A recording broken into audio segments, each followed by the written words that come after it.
Okay, so I wanted to talk about something that is really, really important on the farm. That it's not personal. Our relationship with these animals is not like my relationship with Tracy, who's filming. Me and Tracy, we're personal. We have the same language. If she called me a name or tried to bite me, I would want to fight her. I'd be like, what? Oh my God, she doesn't like me. It would become a big drama. Luckily, she's not going to punch me or bite me anytime soon, I don't think. Now, on the other hand, Shermie and I have had a relationship since he was a baby, and he and I are friends. You know, I consider us friends. And I'm also not foolish enough to think that he won't bite me when he doesn't like what I'm doing. And the reason is that his language is very physical. Like, our language together when we're two humans is often mental. So I'm assessing mentally what Tracy's saying to me. And I'm also watching her body language. And then it's emotional. I can feel her emotions. Like, how is she today? What's her state today? Pigs are reading energy. So he's reading my energy. But when he wants to communicate something, he doesn't say, hey, Kelly, I don't like that. He will use his body to communicate with me. So he might body slam me. He might nudge me with his nose, like, hey, talk to me. He doesn't say, hey, Kelly, can we have a conversation? He'll take his nose and bump me in the leg, and then I'll turn and look at him. Or if he doesn't like what I'm doing, I have no confusion that Sherman will bite me. And it's not personal. I don't take it that Sherman doesn't like me. It doesn't pass from one moment to the next. Like, once Sherman bites me and I get the message, which we don't want anyone to get bitten, but I'm just using this as an example. It doesn't carry over. It's not like Sherman hates me all day long. He was communicating to me a message. I don't like that. Don't push me. I'm the boss. You're not the boss. Go away. Come closer. It's just language. And if you just stand around and watch the pigs, that's how they talk. They grunt, they make noises, but they also pump each other with their noses. They body slam when they're irritated with one another. They bite each other. And one goes screaming, and then 20 minutes later, they're not like hashing it out. It's just like they told each other something. So this is the same with all the animals here. Pigs aren't unique. Lily, I hear a lot of people feeling like their feelings are hurt because Lily's gone batshit crazy on them one day.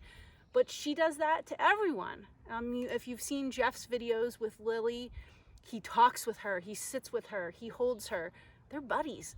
And then she'll chase him out of the barn, pecking his legs and yelling at him. But he just knows, okay, her state has changed. So one day you might meet her and she's going to be super friendly. Another day she's going to want to peck you to death. It's not personal, it's communication. And she actually is emotionally damaged, so that's why that happens a lot. But it's the same with all the animals. They're not speaking to us, so we're reading their energy. So when you come to the farm, it's not personal, like our personalities are like, he doesn't like my personality, so he's gonna bite me. None of that. It's not personal. It's communication.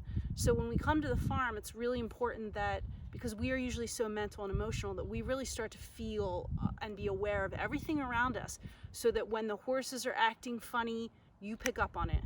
And you're like, I'm not gonna get my hand near Shorty's mouth because he's acting a little agitated, right? Or you don't go near Charlotte because she's going to ram you, or Bruce. Like, there's a lot of players on this farm that have strong personality traits that you can pick up, but there are other ones that are real subtle. So it's a beautiful place to come practice it. Nothing's personal here. This is all animal communication and behavior.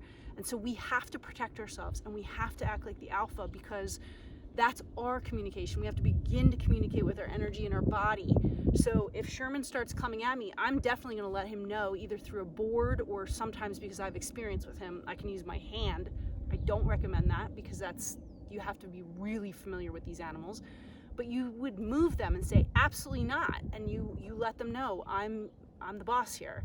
So again, just noting, personal is not part of this conversation. And also the other thing is, just to remind you, it's when they do something like that, it's not personal, like they don't like you, but also don't assume that you are special.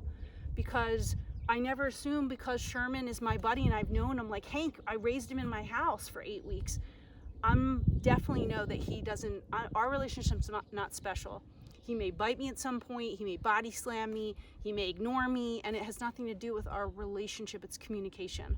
So I'm not special, so I never assume someone won't bite me. I won't assume any of these animals that I know very well won't bite me or won't poke me, punch me, push me over, or whatever. It's just communication. So I have to be paying attention. So I hope that's helpful, because we take everything very personally in our world, and it's not great with humans either when we do that, but with animals definitely can be dangerous. So hopefully that helps.